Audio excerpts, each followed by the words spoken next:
Hi and welcome to your second screencast in this Ancient World class. First of all, I hope that your test today went well, and that you prepared well, and that you feel like the test went well for you. And your homework for tonight, going into the block period here, is going to be to view the screencast and to take down the notes that I'll put on this online whiteboard here, and just to pay attention and make sure that you understand what I'm talking about. As with all screencasts, make sure that if you have any questions or if there is anything or something that's confusing to you, you write a question down, and again I'm going to set aside some time in class to answer any questions that you might have. So we're getting ready to start chapter 3 here. And chapter 3 is entitled People and Ideas on the Move.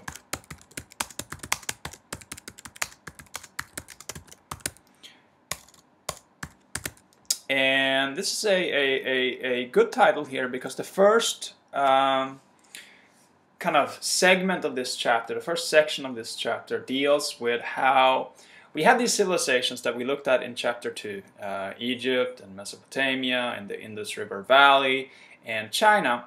And these civilizations were basically the leaders of the ancient world. They were the most well-developed parts of the ancient world. So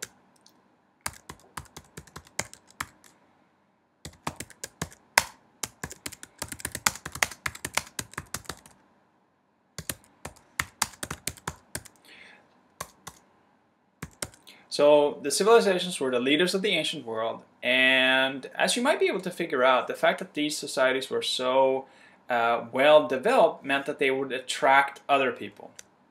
So this means that they attracted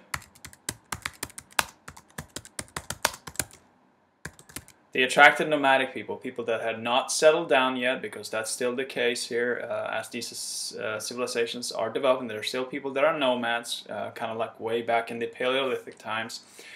And these people kind of were aware of this, and they viewed the progress, and they viewed the houses and the agriculture that people had in these civilizations, and they said, you know, we want to be part of that. We want to settle down, and it looks like a better lifestyle, a more secure lifestyle, a safer lifestyle.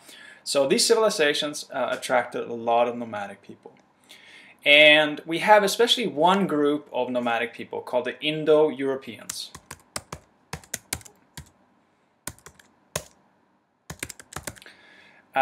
And this is a very large group.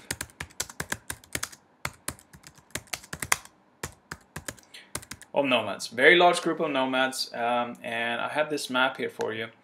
The Indo-Europeans lived in this area right here, which is in today's Russia. And as you can see on this map, this would be where Mesopotamia was. This is, of course, Egypt right here, and Indus River Valley is right here, and China is a little bit outside of this map right here. So these people, the Indo-Europeans, lived in this area right here. And during several hundred, if not thousands of years, they started to move.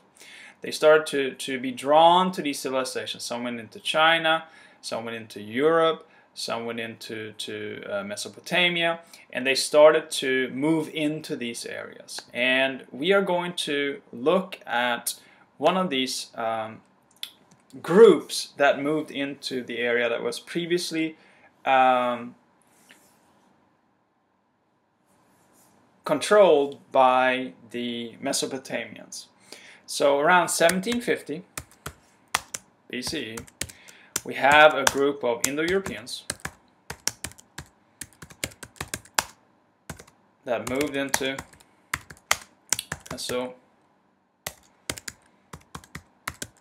Mesopotamia. And they eventually combined with the local people. And this combination resulted in a new population group. So you had the Mesopotamians, and they mixed with these Indo-Europeans, and we get a population group called the Hittites.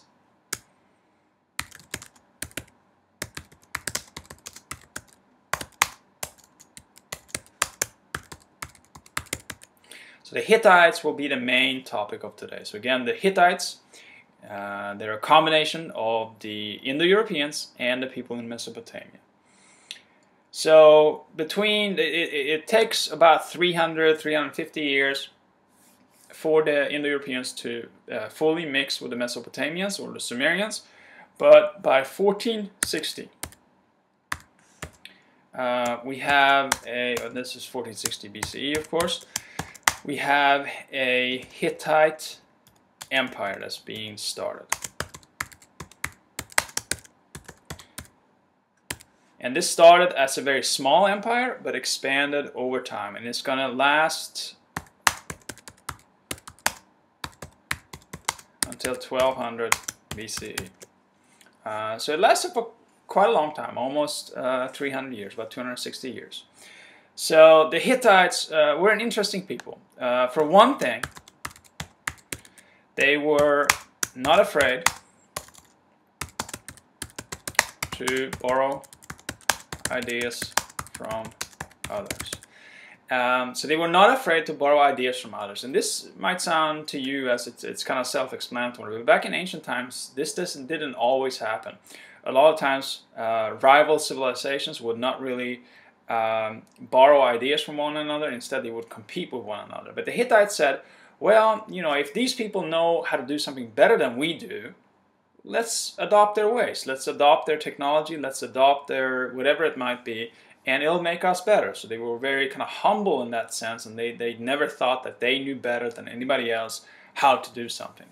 So they were not afraid to borrow ideas from others. That made them very, very successful because they were always in tune with the latest technology. So they basically conquered Mesopotamia and large parts of Egypt. They didn't conquer all of Egypt, but they conquered large parts of Egypt. And one of the reasons why they were so good at fighting is that they were very good at producing iron weapons.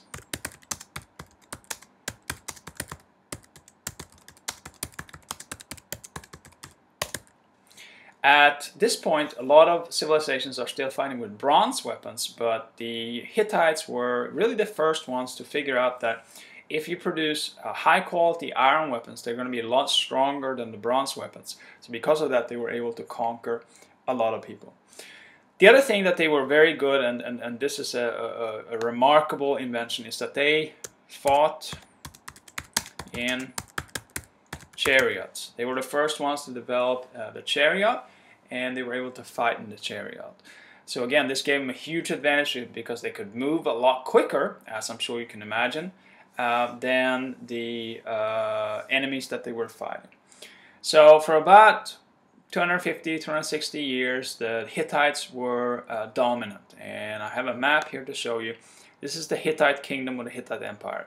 This is the Tigris here and the Euphrates.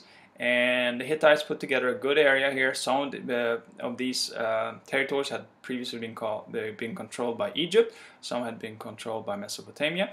But the Hittites took it over. And the Hittites were very important because they spread the knowledge of iron weapons. So after a while, the people that they were fighting figured out that, hey, we are getting beat using these bronze weapons. We better start using the iron weapons that the Hittite population are using. The other thing that spread, of course, were the chariots that will end up in a lot of different civilizations with the Assyrians and the Romans and all this kind of stuff. So after a while, the playing field is kind of evened out here. And around 1200 BCE, the Hittites fall. And we really don't know why. I mean, most historians today argue that it is because other civilizations figured out how to use iron weapons. That's the reasons why the Hittites fell. But again, there is a little bit of a mystery here, in that we don't really know how and why the Hittites fell. So again, just to summarize, the Hittites were a people that were a result of a mixture of the Indo-Europeans and the Mesopotamians, and they interacted and intermingled to form a very successful empire for about 300 years. That was very good at spreading the new ideas, and they were very good at fighting with iron weapons and with chariots. So that is the screencast for this evening. If you have any questions, write them down and we'll discuss them in class, and I hope that you understood everything. And again, make sure that you take down all the notes on this screencast.